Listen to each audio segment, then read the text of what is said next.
Marshall McLuhan is practically a household word in this television-conscious society. He's from the University of Toronto, of course, the author of a book called The Medium is the Message, and he came to New York last night so that he could watch the debates, watch them not so much from a policy point of view, but from a television point of view. First of all, Professor McLuhan, how did you watch the debates? On a number of television sets? Yes, I saw it on black and white and two different kinds of color. The CBS color and NBC color. They seem to be quite different on the set I was watching. Well, it might have been the set, not so Might have been the set. On the other hand, the glorious moment was the rebellion of the medium against the bloody message. The medium finally rebelled against the most stupid arrangement of any debate in the history of debating. Why was it stupid? Not from a The scripting point of view. Mm-hmm. The characters who had arranged that debate and scripted every aspect of it had no understanding of TV. And they didn't even know that TV is not a debating medium. Mm-hmm. And they had arranged it as if it were a newspaper setup or a radio setup. They had no awareness of TV. With the breakdown in the technology, the audience finally got into the act. Well, if this debate had been arranged by people who, in your view, knew and understood television, how would it have been done? Well, now, this would take quite a while to explain, but it would be much closer to what we're doing right here. Chatting casually, spontaneously, without a script, and paying attention to what is being said. What those men said last night was merely to hold the audience on the image. It didn't matter at all what was said last night. Had either candidate dared to present a policy, it would have destroyed his image. Was one more cool than the other from a purely television point of view? No, they're both in a state of panic cool. They were terrified of making a false step. Shouldn't they have all of these conditions on a television debate when they're running for the highest office and they want to control the environment? With the breakdown in the mechanism, there was the wonderful revelation of all the characters who had scripted the show.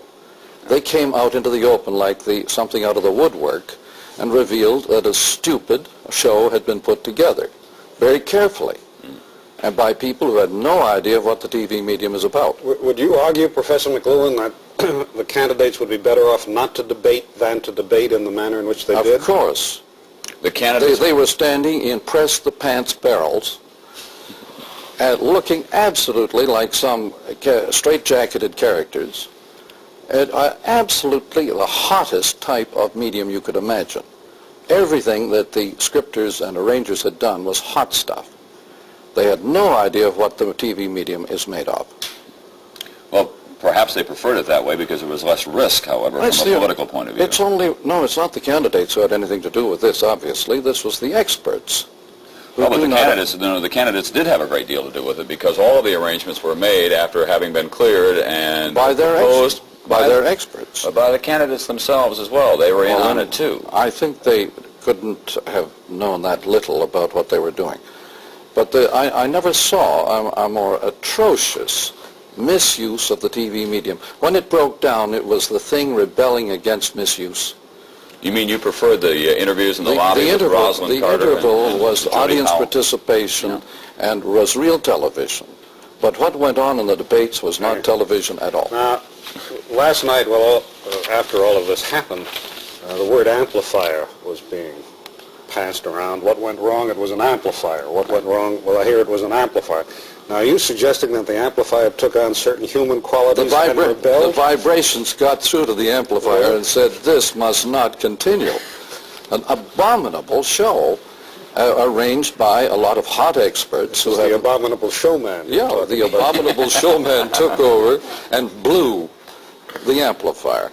The vibes really did get through. The medium was the message. The experts are doing the bidding of their employers. And their employers are President Ford and Governor Carter. You might as well tell me that was true of Nixon, who had lots of experts working on his image, and they didn't know what they were doing. But they were less conscious of television then than they are now, and what it can do to you. I wonder. They hadn't a clue as to what the medium was made of. Well, would it be possible that what is going on here is essentially a defensive operation by both men?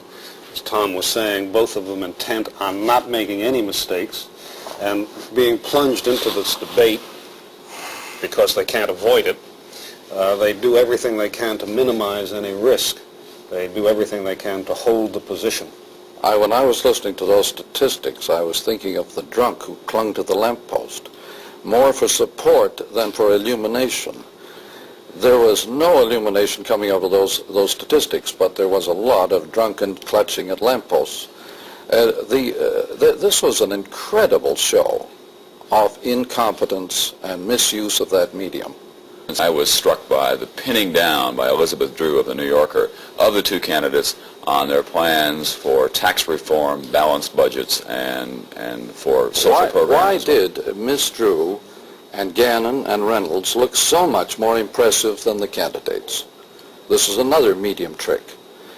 All those three sounded most authoritative and emphatic, and they knew what they were talking about. The candidates... Because it's always easier to ask a question than it is to answer. No, but the way they delivered themselves was authoritative, emphatic, like a good advertisement. Whereas the candidates were groping around in the fog. Is it possible that there is so much at stake for the candidates in an event of this kind that they cannot be at ease, that they cannot be, as you would say, authoritative? If they were allowed to chat with each other, they would soon be at ease. But to stand up in press-the-pants barrels and with all sorts of equipment around them and pretend they're having a debate or a dialogue is nonsense. You're opposed to the 90-minute format as well, that you think that's too short a time. Well, no television audience can keep its attention more than 4 or 5 minutes on anything. You think the presidential debates ought to consist of two men sitting there for 4 or 5 minutes just chatting? No, if they were chatting, you might be able to hold attention a little longer. Mm-hmm. But the TV attention span is very short. Well, what do we have then? A series of 15-minute conversations, one a day? That sounds reasonable in many ways, but there are other factors. There are other factors. But you're assuming that what these people say is important. All that matters is that they hold that audience on their image, but no matter what they say. What image do you think Ford gave out, and what image do you think Carter gave out? Ford, incidentally, sounds better when you turn off the image and listen to him as if radio. He's better than Carter. He's a lawyer. Carter doesn't sound as good as Ford with just the soundtrack. Carter looks much better on color than on black and white. And that is very significant. Ford looks very much better on black and white than on color. And this has a lot to do with the constitution structure of those images. Carter is, after all, a corporate man. He comes from a corporate culture. Ford comes from an individualist, fragmented culture, a northern culture. There's a huge gap between those images. Carter would probably disagree with you about the corporate structure. I'm talking about the South as a corporate territory.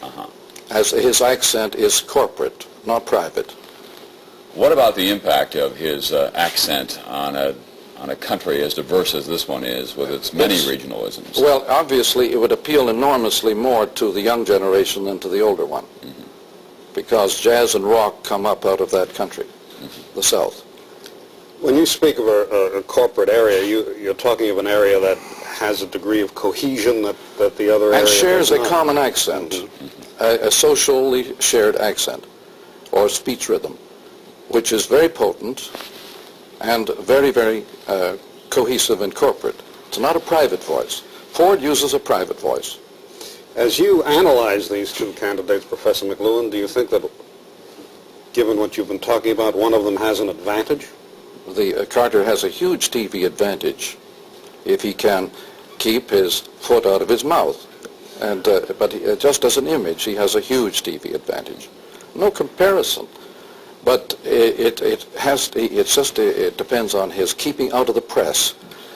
He'd do very well to hide for the next 6 months, sort of thing. Professor McLuhan, you think that this medium is the future, that this is how society will be shaping its opinions and so on? Is the present. Is the present and the future. Which is also the future. But why do you continue to print books and write books? This is an outlet, and you might as well ask, why does somebody continue to make chewing gum? And it's an outlet for various activities. But I've never been against the book, for heaven's sake. I'm a professor of literature. I teach books from morning till night. Professor McLuhan, the University of Toronto, the author of a book called The Medium is the Message, and proponent of a number of theories about television and its impact, discussing the debate last night from that point of view. Thank you very much for being here. Thank you. Time now for this message.